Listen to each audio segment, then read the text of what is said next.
లోకేష్ గారు పాదయాత్ర ఏదో చేస్తానంటే చేస్తానాడు కానీ ఒక చిత్తశుద్ధి లేదు ఆ పాదయాత్రపై.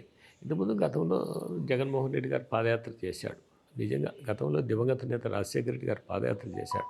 ఆ పాదయాత్ర వల్ల కొన్ని వాళ్ళు పరిశీలించుకుని అన్ని ప్రజల్లో కష్టసుఖాలు తెలుసుకున్నారు.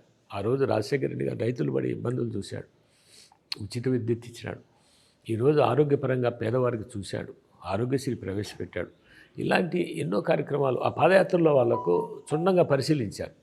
ఈరోజు జగన్మోహన్ రెడ్డి గారు అదేవిధంగా కూడా ఆయన పాదయాత్రలో అన్నీ చూశాడు. వృద్ధులు పడే కష్టాలు, విద్యార్థులు, యువత, అదేవిధంగా రైతాంగం పడే కష్టాలన్నీ తెలుసుకున్నారు. ప్రతి ఒక్కరు కూడా నేను ఈ పాదయాత్రలో నా దృష్టికి వచ్చిన సమస్యలన్నీ కూడా నేను పరిష్కరించాలని ఒక చిత్తశుద్ధితో ముందుకు పోవడం, కనీసం అన్నీ నోట్ చేసుకున్నారు. అవన్నీ ఏం మన దృష్టికి వచ్చాయి అవన్నీ పరిశీలించేదని ప్రయత్నాలు చేశాడు. కానీ లోకేష్ గారు ఏదో జగన్మోహన్ రెడ్డి గారు నడిచారు, రాజశేఖర రెడ్డి గారు నడిచినాడు, నేను నడుస్తున్నాడు కానీ అది ఒక చిత్తశుద్ధితో కాదు. ఒక పాదయాత్ర ఏదైనా సరే ఒక పాదయాత్ర చేస్తాడు వ్యక్తి. ఏదో మధ్యలో చంద్రబాబు నాయుడు గారు అరెస్ట్ చేశారు, ఇమ్మీడియట్గా ఆపేసి ఢిల్లీ వెళ్ళిపోయినాడు.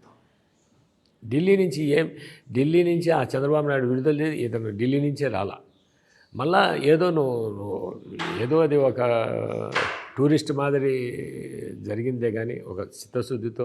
ఎందుకంటే ఎన్ని ఆటంకాలు వచ్చినా, ఎన్ని అడ్డంకులు వచ్చినా పాదయాత్రను మొదలుపెట్టినా కదా ఆపకూడదు.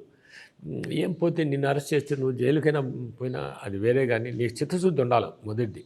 ఆ చిత్తశుద్ధి లోపించింది. ఆ రోజు జగన్మోహన్ రెడ్డి గారు ఎన్ని ఆటంకాలు వచ్చినా కూడా పాదయాత్ర అనేది ఆపల అట్లా పాదయాత్ర చేశాడు. ప్రజల కష్ట సుఖాలు తెలుసుకున్నాడు, దానికి పరిష్కార మార్గాన్ని ఎంచుకున్నాడు.